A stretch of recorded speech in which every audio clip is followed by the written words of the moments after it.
Good morning, everybody, and welcome to this edition of the OTT.X Wednesday webinar series. On behalf of all of us here at OTT.X, I want to thank all of you for joining us today. The series where we bring you insightful, thought-provoking presentations across a broad spectrum of OTT-related topics from thought leaders across our industry. Today, we're excited to have with us Jeremy Morrison, the Senior Director of Linear at Vubiquity, for a fireside chat about linear television, where it's been, where it's going, and what you can do to keep pace in the linear revolution. Jeremy Morrison has been involved in the media industry for over 25 years, including working to bring the internet to Central and Eastern Europe, as well as throughout Africa. He helped launch a direct-to-home video platform, bringing linear feeds to homes throughout Iran and the Middle East. 15 years ago, Jeremy joined a company that developed technology and services to aggregate and transcode linear television into MPEG-4 format to help telcos launch triple play services and compete with their local cable companies. That company became part of Amdocs Media's Vubiquity, where Jeremy currently has a leadership role in launching and promoting the company's new linear streaming service. I also want to thank Vubiquity for participating in our webinar series today and for the support of OTT.X throughout their involvement in events, working groups, workshops, and our roundtable discussions. So with that, I am pleased to welcome to the stage Jeremy from Vubiquity. Jeremy. Hi, Eric. Thanks so much for having me today. I'm glad you're here. So we're talking about linear today. Absolutely. Wonderful. So that thing where you turn the TV on and it plays video for you.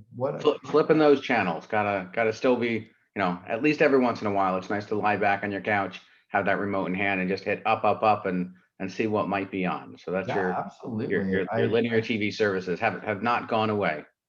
Absolutely. They definitely haven't.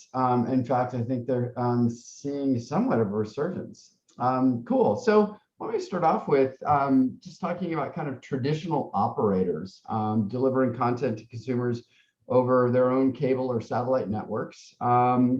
There's obviously new players as well, and we'll get to that as well. But so on the traditional side, what are some of the big trends that you're seeing with these providers?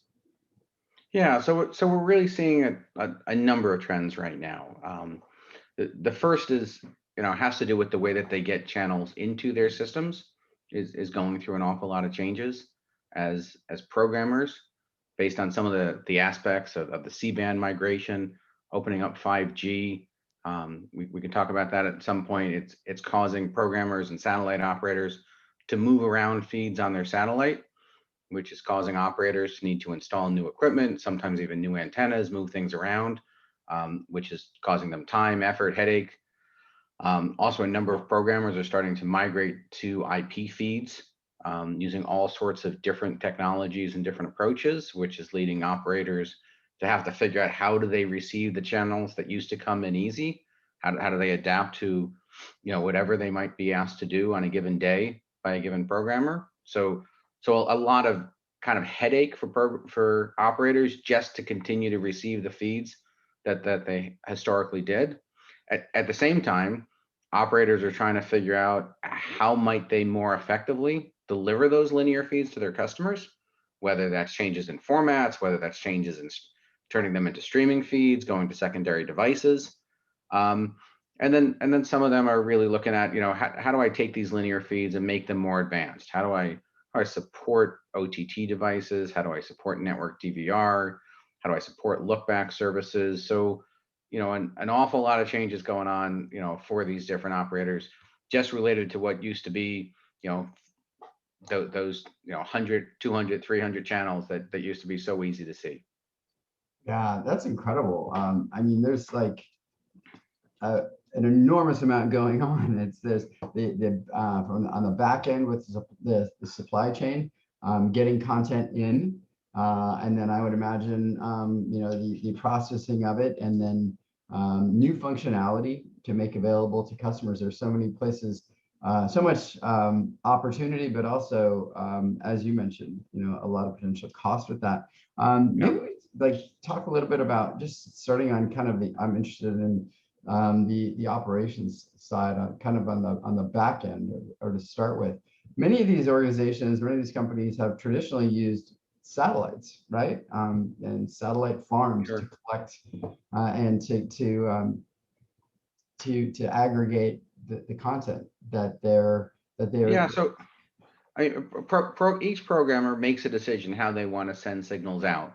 And so traditionally, almost every programmer used satellites, to send out their signals. And so operators had to put up antennas, you know, and basically pick up and receive those channels wherever they might have been with the satellite receivers that they purchased or were provided by the programmers.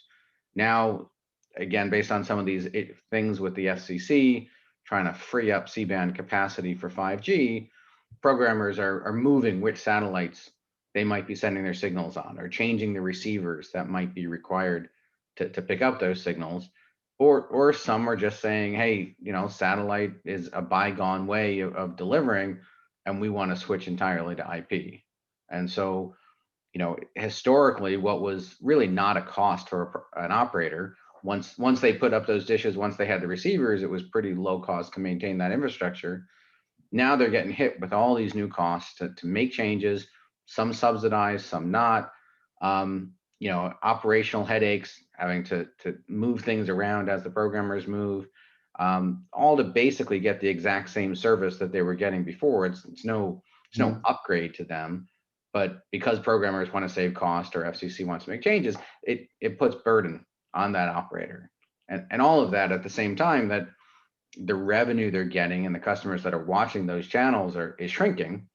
So they've got increasing cost for something that is achieving less revenue for them, and many of them are scratching their heads saying, "Is this just really what I want to keep doing? Do I want to keep putting new capital in here? Do I want to keep operating this type of a system just to get these feeds into our building?" Yeah, yeah. Yeah. I mean, do you see over time more of the industry moving to IP delivery and more of a file-based supply chain for linear television as opposed to dedicated cable or to to satellites? Yeah, we definitely are starting to see programmers move away from satellite. It's hard because they've got to be able to reach all the different sites that they deliver to. But there are some major programmers that have already moved away entirely from satellite. A lot of ethnic and niche channels have started moving off of satellite, and new startup channels. Many of them are looking at using a Zixi or an LTN or other types of approaches. Um, and then you go, to get to the operators, and then you get to some of these new age programmers that are really even redefining what is linear. So, right now, historically, a linear channel is a bunch of files really that sit on a server, whether it's at the programmer's site or now put in a cloud with a server that connects the files based on a playlist and creates a live feed, and the operator takes in that live feed and puts it out onto their network. But now some operators or some programmers are saying, well, why don't we just push the playlist itself? And the end device kind of creates that virtual channel. So it becomes kind of a virtual live channel or a pop-up live channel. And so now instead of sending that full-time live channel, some of them just send the files or send links to the files, and it's watched on a set-top box. And Pluto TV and some of these other OTT providers, that's how they're operating. The biggest kind of well-known programmers haven't gone down that route yet. But maybe HBO at some point doesn't have 22 live channels between HBO and Cinemax, just for that play out. Maybe at some point they become more virtual. Even Netflix in certain countries is starting to test, kind of this new concept of what a live channel is, which is really just a playlist that somebody goes and kind of turns on Netflix, and now you're watching live TV. So, live is starting to change even what it means. Yeah, many of the most anyway of the linear television that we're accustomed to is ad supported. It includes advertising, and the technologies to deliver that for kind of in a traditional space. Well, can you talk a little bit about how that's actually done,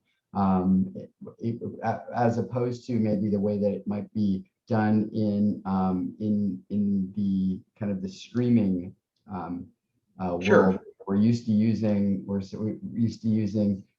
ad networks and things.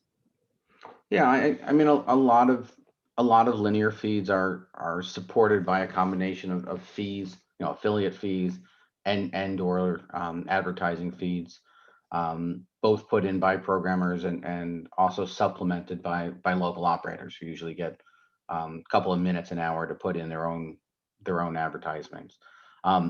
Historically, programmers put in those advertisements and they're fixed in the channel before they ever even send them out. And an operator at their head end is able to swap in those few minutes of programs depending on the technology they have. And many operators for many channels don't even have the technology, especially the smaller ones, to take advantage of doing ad insertion. As these operators move into a linear streaming world, the first change that we're seeing is that they can start to do ad insertion on a subscriber by subscriber basis, kind of doing what's known as manifest manipulation, where either at the client or at the head end that manifest is changed and an ad is specifically inserted into that viewer's live viewing experience based on all sorts of information that that might be held by the operator. Over time, programmers might be able to take more advantage of that as well and dynamically insert their own content into those local feeds instead of national feeds, which maybe they won't have as detailed information, but they could, right now most programmers have an east feed and a west feed, and the program, the advertisements are fixed east or west. Now they could, at some point with better partnerships or with the operators, they could know this is a New York, these feeds are going to New York. Let's change my advertisements. These are going to LA. These are going to all sorts of different places. Maybe they won't know detailed demographics due to control information, or maybe that information will exist back to an ad server. But there's all sorts of creative new ways that both the programmer and the local operator can get more value out of that ad space based on moving to the streaming technology and that ability to really insert, subscriber by subscriber, what ads they're seeing. Yeah, that dynamic ad insertion is something that the streaming industry and those that have been operating AVOD services on the internet have been working to hopefully someday perfect. It's far from perfected, I think, now, judging by some of the ads that I'm seeing when I watch. Sure. Watch those. Sometimes you watch the same ad 14 times. It just keeps coming and coming and coming. Yeah. So there's definitely work to do there. That's something that I think we're all. When it comes to traditional linear television, it seems that the advertising production is, much better in terms of the effectiveness and the way that they're able to operate for the time being, anyway, than the streaming technologies. But they'll get there. So I think, I think advertising is one of the drivers that's causing operators to want to switch into a streaming environment for their linear feeds. Also, the way that they utilize their network changes quite a bit as they move to streaming. So especially cable operators today usually have a large segment of their network set up that's just for broadcasting linear feeds that are on all the time. Hundreds of channels tying up bandwidth on their network, even if nobody's watching them, versus something like a Netflix where the only capacity that's being used is when somebody's watching a given show. So they've got all of this capacity tied up, and then they've got a separate allocation for high-speed internet, which is relatively small in comparison to how much the video is taking up. By operators starting to move everything into an IP streaming type protocol, they can start using their entire network much more efficiently.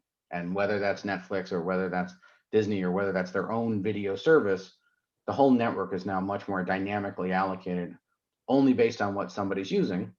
And that lets them overall increase the amount of capacity for internet, charge higher rates for that higher capacity. And, internet is, generally speaking, high-speed internet is much more of a moneymaker than video these days. So that's where they want to get to. And so the struggle and a lot of where we work with customers is, all right, when they want to take their linear and go into this next gen approach, do they want to do that themselves, or do they want a partner who can maybe give them the streams already in the formats that they need to kind of leapfrog into this next gen approach? I think that's what a lot of affiliates are kind of struggling with. Do they want to invest CapEx in this environment? Do they want to do it themselves, or do they want a partner to help them? You see cases where a provider may be considering walking away from delivering content altogether, and actually just really focusing on delivering bandwidth. And is that a trend in the industry that we may see picking up? Yeah, I mean, I think it's certainly something that we hear and is seen out in market. Cable One is one of the largest MVPDs who's kind of given their intention to get beyond video at some point in time, and their stock has done very well as a result of making that public. At the same time, they have over 100,000 existing video subs, so they're not turning it off, but they're trying to figure out going forward, how do they own less of the network infrastructure and still provide that service to somebody who wants to buy it from them. T-Mobile is another key example of a large operator who recently decided to shut down most of their own video and only go to OTT services. And so, a little bit of a self plug, but Amdocs has kind of jumped on that bandwagon, and we now have a product that helps operators resell OTT services as opposed to providing their own homegrown video services. So, and now, if they're moving down the path of really just having that high-speed pipe, maybe they also want to take a cut of that Netflix subscription and the Disney subscription and all of the other OTT services that are flowing down that pipe, just the way that they made money on video. So there's ways now that we can help them, and they can launch services. So it's still one bill to a customer, even though now it's a combination of what historically has been an OTT service and that combination of maybe voice and internet directly from the provider. Somebody's excited about that. Absolutely. My new puppy loves that. Awesome. So, for a traditional operator that is going to stay in the linear content delivery space, what are some of the key advantages that they might have over the linear streaming providers? I'm sorry, I was trying to get someone to help me with the dog for 1 second. Can you repeat that for a sec? Yeah. He's spicing up the. Gosh, he's very excited about that. Yeah, the question is, what for an operator that is planning to or does intend to maintain the delivery of content, what are some of the advantages that they might have over streaming providers in the space? So a big advantage is that they own the network. So ultimately, a customer has to own, ultimately has to have a high-speed pipe to get access to most of the content that's there. And so, that owning that relationship then with the customer lets them more easily bundle other types of solutions than, let's say, them going straight to the OTT providers. They also, network neutrality laws and things get a little confusion, add some confusion, and I'm not an expert there, as to exactly how they can allocate cost or allocate their network for best performance, across their own content versus third-party content. But we see a lot that those, owning that last mile pipe, building that relationship puts them in a great advantage to sell other types of services. Yeah, and I mean, when it comes to other types of services, what we talked a little bit about the functionality that there's some pressure or some opportunity for operators to take advantage of. One of those potentially being other services. What are some examples? So we've got operators now that are even looking at how do we sell pizza through our pipe? How do we launch it? If people are watching our platform and using it, how do we partner with some retailers to provide those types of opportunities?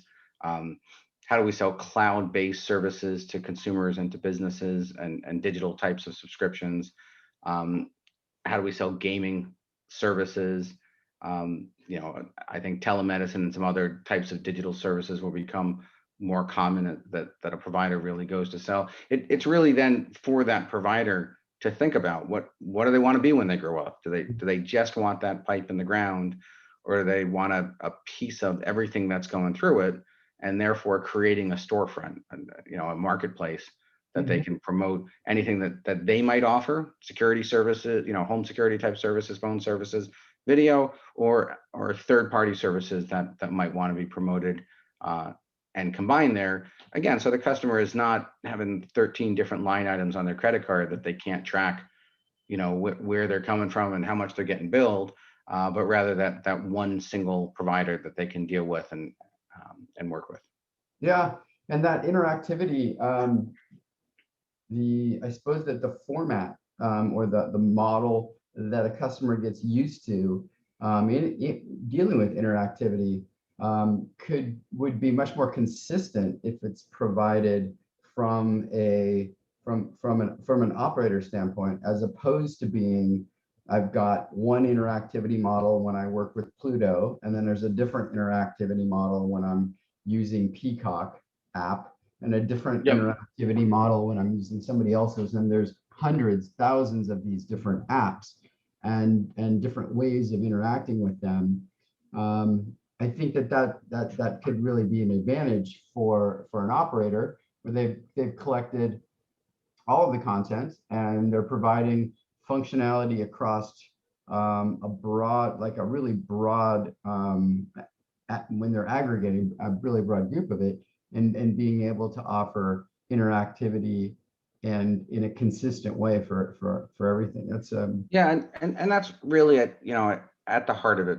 Why, again, one of these main reasons why they want to move their linear feeds and all of their content into a streaming world, because with a lot of these legacy set-top boxes that are out in the network, again, they've got limited capacity on the network to provide these other services, but those devices can't support the type of technology to let you do a unified search and type in a program and see that it's on one of these 16 different platforms and watch it when you want to, which may be the operator's video service or might be the third party, all kind of combined into one. And so, it gives that, that's where we're helping people kind of figure out, how do we get there? How do we minimize that cost for our legacy internal video infrastructure and operations cost? How do we leapfrog into where it's all going? How do we combine that next gen video pop-up channels with the legacy environment as well?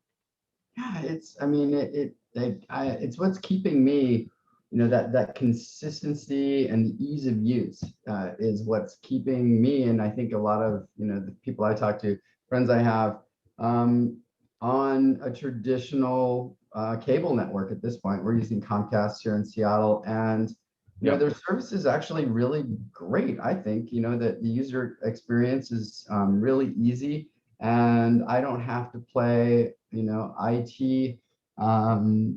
IT dad at home as much, because the system just works for my family, and so it's worth it to me, as opposed to having 50 different apps that I have to help my wife or the rest of my family find things.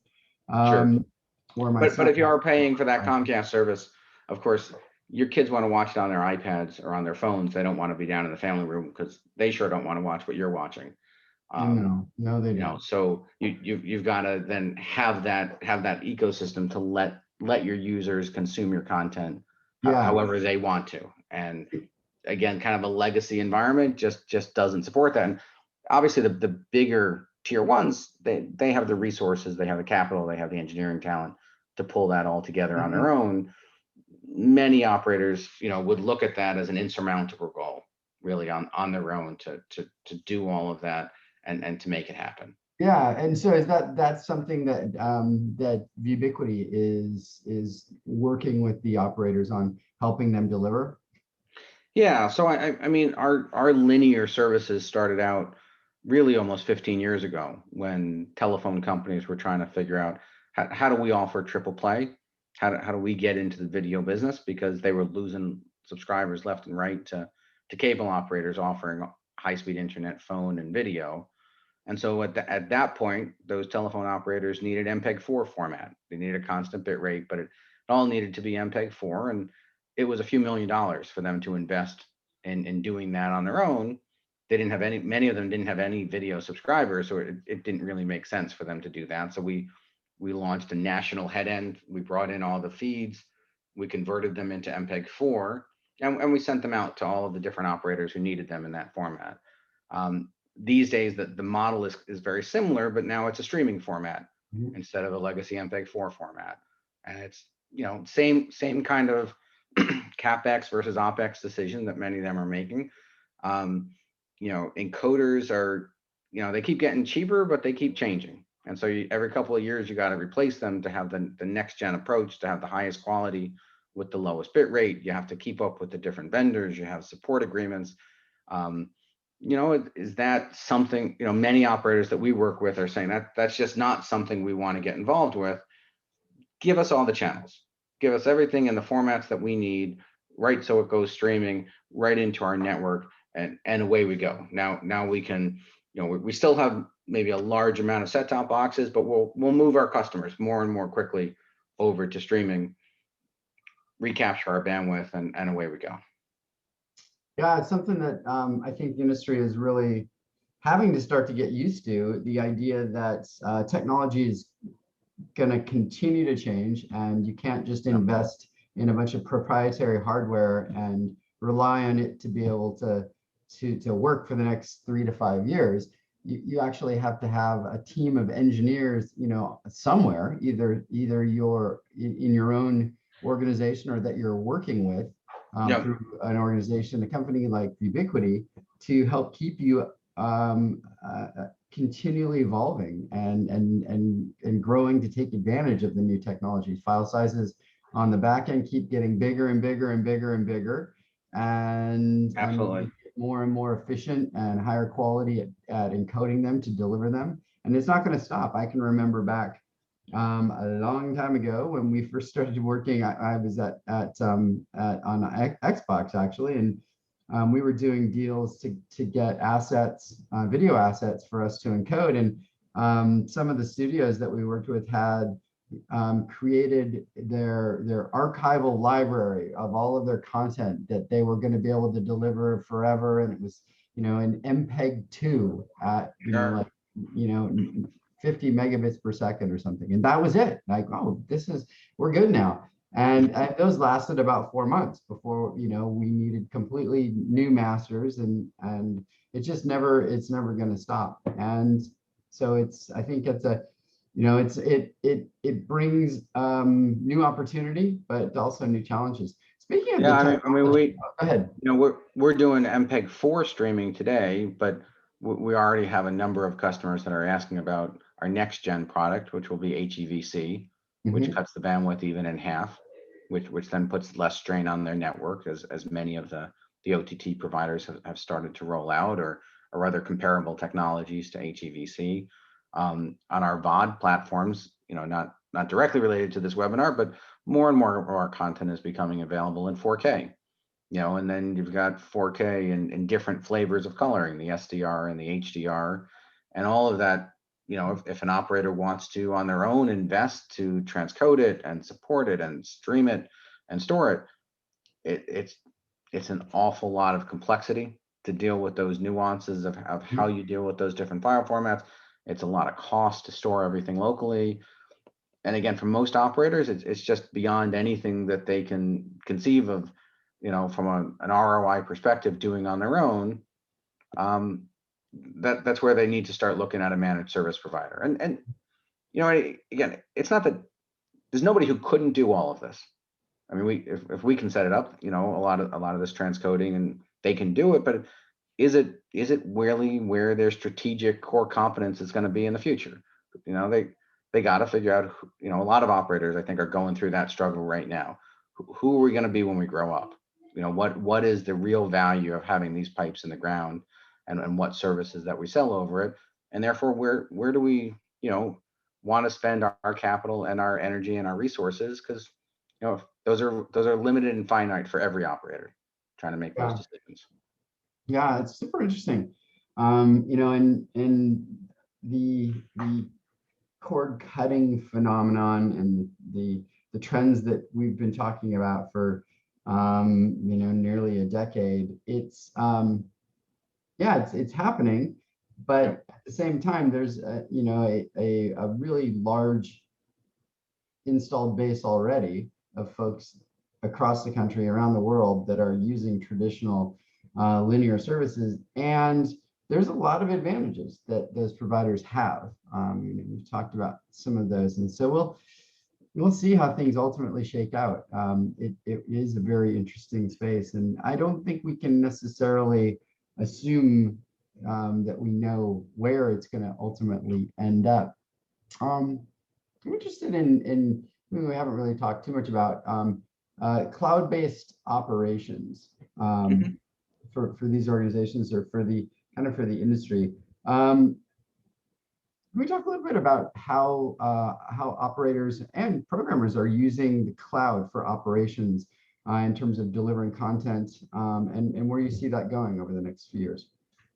Sure. So, I mean, a lot of the services that we provide are more. I was watching a training session yesterday on what does cloud mean, and it was interesting. It was, the answer was other people's gear, whether that's gear that's sitting in a true public cloud or on a private cloud or just not on your prem. It's just kind of outsourcing that gear is kind of the definition of what he was saying was cloud.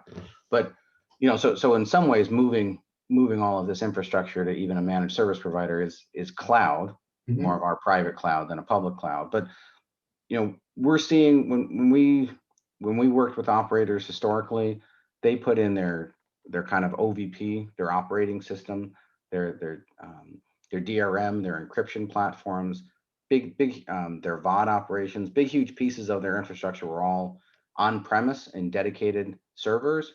All of that is moved to a cloud environment for anyone kind of doing a new deployment.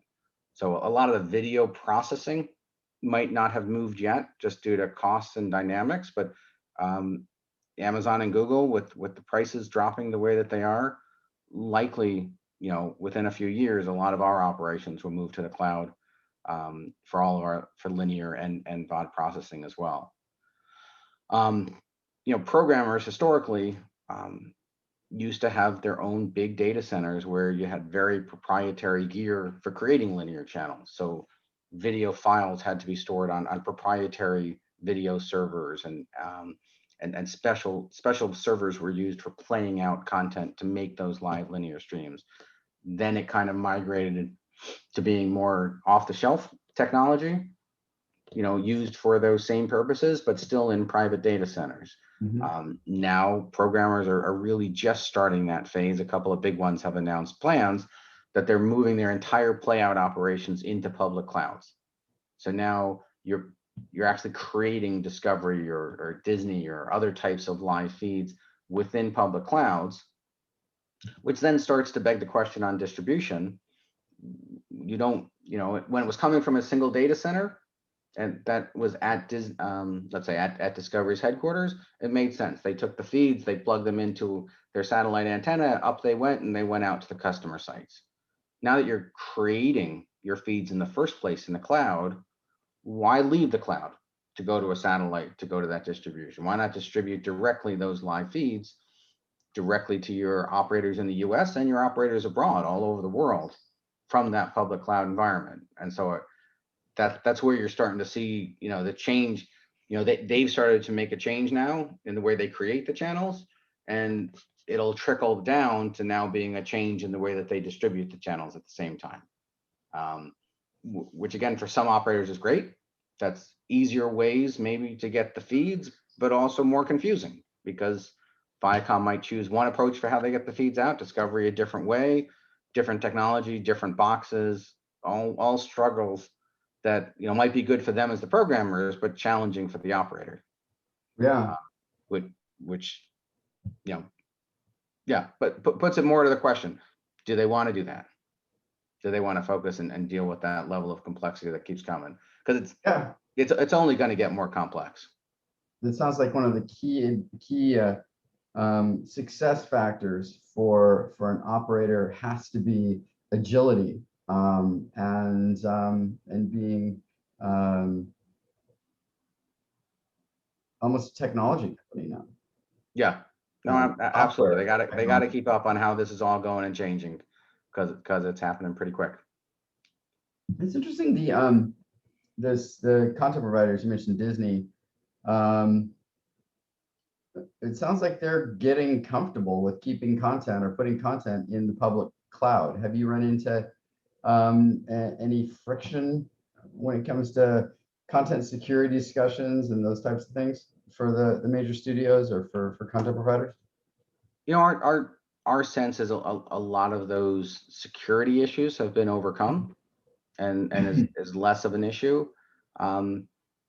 As it pertains to linear channels, one of the challenges that we face with cloud and really internet distribution in general is complexities around licensing models, such that programmers have created entirely different affiliate rights pricing or distribution rights pricing, whether you're distributing on a closed network, i.e. a cable operator distributing over their own plant, or whether you're Hulu delivering those same feeds but over the public internet. And so it's another interesting layer to this, that as the operator starts investing in a streaming technology that really could let them, from a technology perspective, deliver the feeds to anyone anywhere, they're still very limited in what they can do because of those distribution rights. We think they're starting, depending on the programmer, those things are starting to change. But a Fox or a Disney or some of the larger programmers, you might be a very long time away before you're able to distribute, whether a local operator can distribute those over a public network. And so that also constrains their business. Some of these guys hypothetically could be competing all over the country when they make this transition, but their licensing rights prevent them from doing so. Yeah, I don't know, I'm wondering how on the licensing side and with rights, are you seeing specific? We talked about interactivity and additional services. Are you seeing specific rights being licensed for interactivity, or is that something that hasn't been really addressed in rights management and in licensing yet? Like, you have the right to sell interactive, or to have an interactive component with this content that allows a customer or viewer to click on it and actually transact. Is that a right that's actually being licensed? I'm not sure on the interactivity if that's a right. Certainly, the way that you can distribute it is a right. The way that operators can now offer more, it's look back type services where they can store 72 hours and let a consumer kind of jump around within a storage wheel has really become almost standard as a right that they can all get. Whereas, 5 to 10 years ago, that was impossible for anyone with the largest operators. The ability to do network DVR, and as opposed to putting storage directly in each set-top box, has pretty much become a standard right that programmers can, an operator can now have to more effectively deploy things on their network. But I think, back to some of those things are still limited based on the advertisements and the capabilities there that might advance over time. So, it's a disadvantage to a programmer when you offer a look back service that the ad that's there for 72 hours that they sent out is the one that they sent at the first place. They can't change it the next day. So if they're the show's airing on a Friday night and they're advertising something for Saturday, somebody watches it 3 days later on Sunday or Monday, they're still seeing the ad for Saturday night. More and more as the advertising starts to catch up, and these, your look back platform or your network DVR platform allows the programmers to change some of their ads, as well as you as the operator changing some of the ad space that you have. I think you'll get a lot more flexibility in terms of what you can do and what programmers allow you to do, because they'll see advantages to it, as opposed to right now they're just giving up that ad space.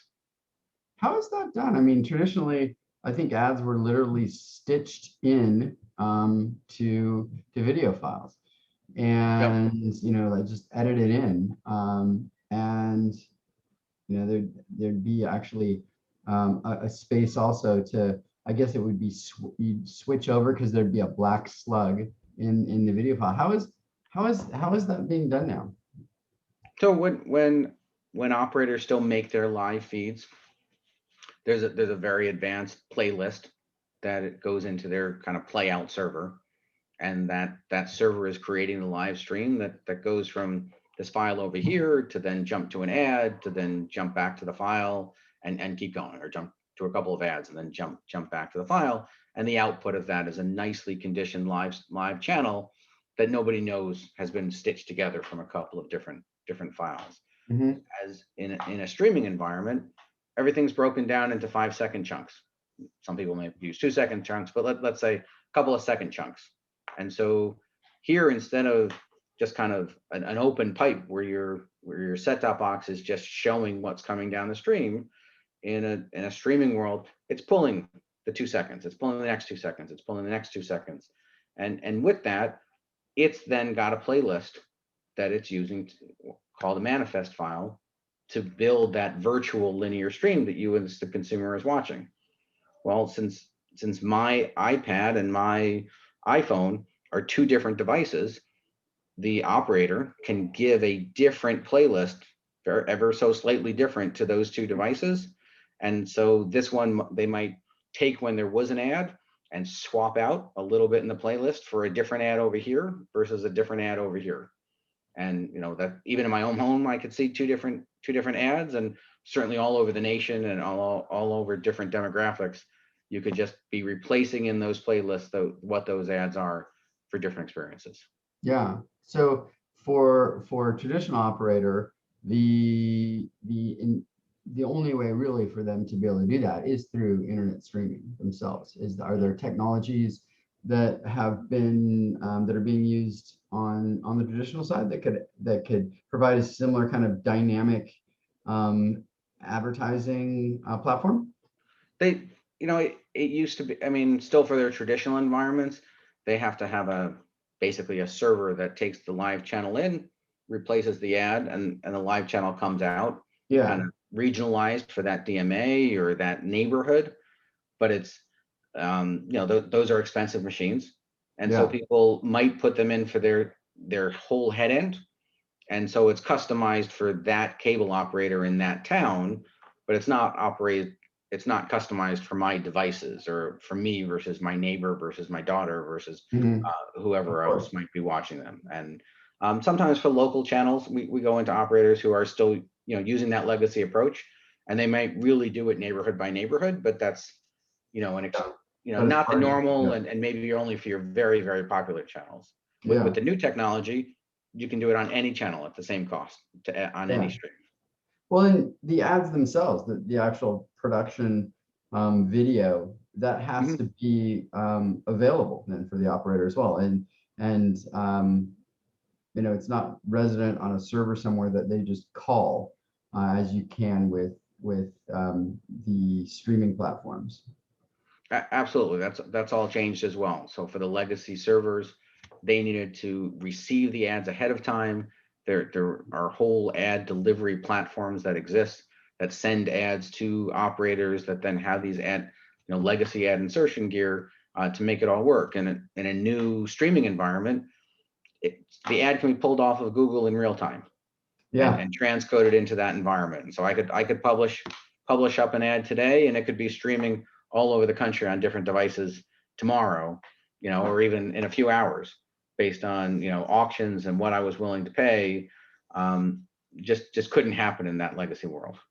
Yeah, I mean, we really do have two very different worlds, when it comes to the infrastructure and the operating technologies, and big advantages to some of the new ones. At the same time, because it is so new, it's kind of the wild west. There aren't the standards for video content when it comes to ads, if there are standards, aren't always being adhered to. So you have varying levels of audio, for example, and varying levels of video quality when it comes to ads that are being played back that you don't really see in your traditional broadcasting or cable environments, where it's a really seamless experience usually going from into ads, and you very rarely see the same one a bunch of times in a row, and it's very consistent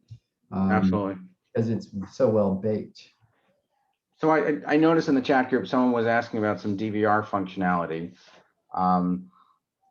Just a little bit about how that works in a streaming world. Basically when we send out, or when an operator creates linear versions of streams, they're all saved into a storage device or an origin environment at an operator's head end. And when somebody clicks, hey, record this on my system, the head end, depending on the rights, basically either earmarks that 30-minute segment or hour segment and creates a DVR file that then is available for that consumer to watch when they want to. One of the I think the negative experiences that people have had with kind of pseudo streaming with some of the bigger operators is that Comcast or Spectrum might have a legacy environment with DVR that services set-top boxes and a streaming environment that services your iPad, and the two aren't connected. So you hit record on one and it goes into your DVR and your set-top box, but you can't watch that same DVR title over on your other devices. Newer streaming environments are starting to address that with one shared platform by moving everything to streaming that lets you then record and save that content in a traditional DVR and watch it anywhere. And that's certainly something that is very, very possible with linear streaming. I wonder why I have to record anything at all. I mean, I should be able to. Why can't I just go to? I mentioned I'm using Comcast, and shouldn't everything just be stored? And so it's linear, but I didn't start watching, The Curse of Oak Island until 15 minutes in, and I want to go back to the beginning. Why can't I just say start from the beginning and watch it 15 minutes behind? Yeah, so I mean, a lot of streaming operators are doing look back, so you could if it was within the last 72 hours, but it primarily gets to the ability to do advertising. So as if operators were able to store everything indefinitely and not change out the programmer ads, the programmer, the value of that ad becomes less and less to the programmer over time. So they don't want to let you keep it for too long, because they then lose the value of that ad. They'd rather you switch to a VOD app, a VOD version of that, where maybe they have the ability to replace the ad, or maybe switch to an OTT version of that file where they can control the ad more. And ultimately it's a licensing and money perspective. So if they let the operator store everything forever, they couldn't necessarily license that same content to an OTT platform, or offer it in a different way, or offer it on a secondary channel. So usually there's money behind, the technology could absolutely let us do anything, but money still rules the day in terms of controlling, what we can see when. Yeah, dang it. Well, I guess that's why we're all here, right? They got to have some good money to put in, like $500 million to make Lord of the Rings. So, maybe that's subscriptions on Amazon, but there's, somehow they got to keep making good money so we can get to watch all this great content that keeps coming. Yeah, no, it's exactly right. Content is not getting, it seems, with all the technology we have, you'd think it would be a lot cheaper to make titles like The Lord of the Rings or Game of Thrones, but it turns out it's really expensive. And so I don't know that's, as long as it costs a lot to make content, it can't get too cheap for those of us that want to watch it to pay for it.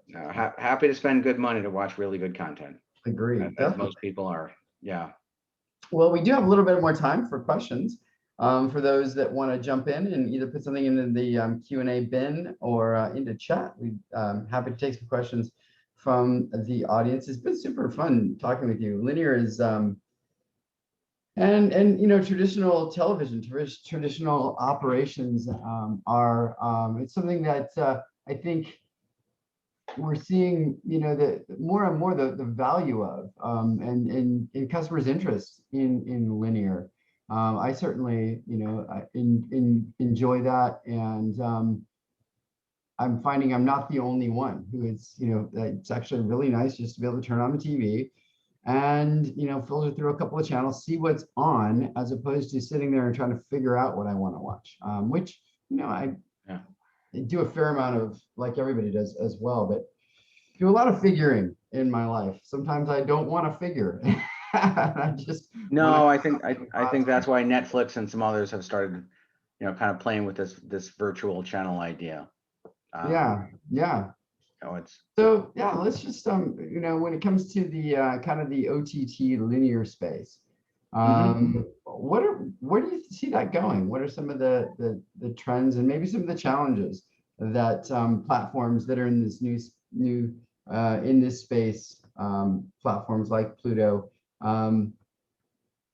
might be expected to face over the next few years?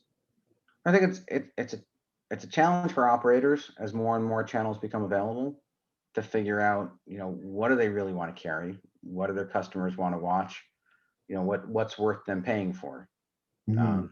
You know, we have some operators that are actually dropping local channels, the local broadcast channels, because their transmission rate, you know, expense of carrying your ABC are so high, where, you know, as things move to streaming and a consumer could have low cast or other means of getting their local channels for free, you know, does an operator want to spend the $20 or, you know, whatever it might cost in their market to pay for those retransmission agreements, or just become a provider of national channels? So they gotta look at locals, they gotta look at sports networks, they gotta look at regional and ethnic and all sorts of other content, and constantly be making that decision. What is worth putting on my platform to truly attract viewers? Now, one of the really nice things about streaming is it's starting to give them the data that they can actually look at viewing habits and know what people are watching instead of kind of guessing. So an operator can start to say over time, hey, I'm going to look at the 200 channels on my platform. These 20, maybe nobody's watching them. Maybe it's 1% of my viewers that are watching them. And therefore then make smart decisions. Maybe I'm going to drop these and try something else. I don't. It seems like a lot of operators for too long have just had, you know, lineups of, you know, have had very constant lineups. They can start to be much more adaptable. And then to the point of a Pluto, there is now a lot of free linear starting to become available that is ad supported. So operators have to look at that as well. Do I want to only carry kind of more traditional programmer based, you know, high you know, channels on my platform? Or do I want, when somebody clicks on channel 76 in the lineup, it now jumps to an OTT service, which is free VOD. And maybe as an operator, I get a cut of the advertising that's coming off of that channel. I haven't had to do anything except for putting it into my lineup and maybe making an agreement. But now I can mix and match. You know, I got my Viacom channels over here that I'm paying for, but these next 8 channels are a mix of free content that I'm making advertising revenue from. What does that experience look like that they're creating?